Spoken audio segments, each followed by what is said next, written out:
Hello everybody, this is the Average Investor here again. This is the last video that I will be making on the retirement gamble, and I've labeled this as is the 401k a lie? And this is the last and third and last part. And so the previous video spoke about how actively traded funds were not the solution because of all the high fees. And the solution given in the retirement gamble was the best alternative to an actively traded fund is an index fund.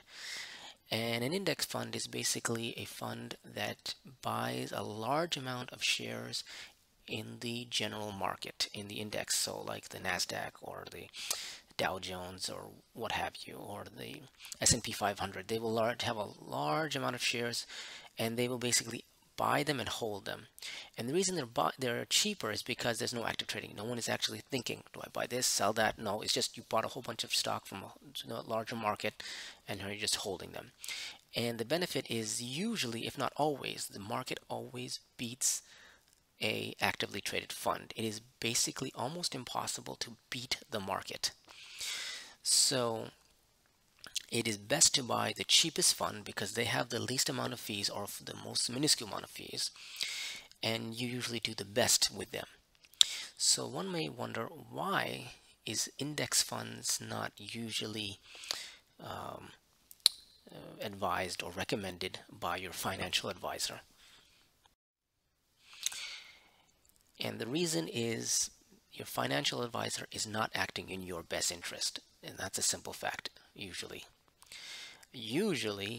a financial advisor or retirement advisor is acting in their best interest, and because, as stated in the previous videos, they're usually working for extra fees. They're working for kickbacks that are legal and you don't see, and everything is in a fee structure. So a financial advisor usually means absolutely nothing.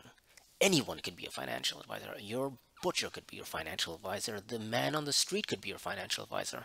What you want is you want a fiduciary. A fiduciary is someone who puts your interest above anyone else's, and their own especially. So others are just brokers. They're just there to suggest or pick something that is suitable, not better, just suitable for investment. And they usually sell you the most profitable financial products for themselves and not for you. So how can you determine if a financial advisor is doing something for you or is working your best interest? All you have to do to find that out is ask one simple question and just say this literally: will you act as my fiduciary at all times with all products? And I want to re-emphasize this. I'll say it again. Ask any of your financial advisors, will you act as my fiduciary at all times with all products? If they cannot say yes to this question, both parts, at all times with all products, if they cannot say yes, then go, run away, leave them. They are not working in your best interest. A financial analyst might say, a fiduciary is different. It's not better. They might argue might cost you more in the long run, and they might also say it might be not as lucrative, and that's all garbage. It'll cost you more, and it will of course not be as lucrative because they're working for themselves and not for you. You want a fiduciary, always look for one if you want sound, unbiased financial advice. There was actually pushback against this.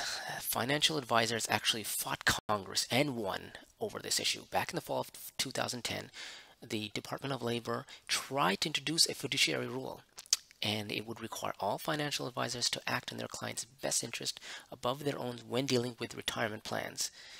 And the financial service lobbied extremely hard against this and won. So the financial advisor is not under any fiduciary terms with you. So it's essentially buyer beware with just a financial advisor. So this is the end of the video, and I hope you enjoyed it, and I'll have others along the way. Thank you very much. Bye-bye.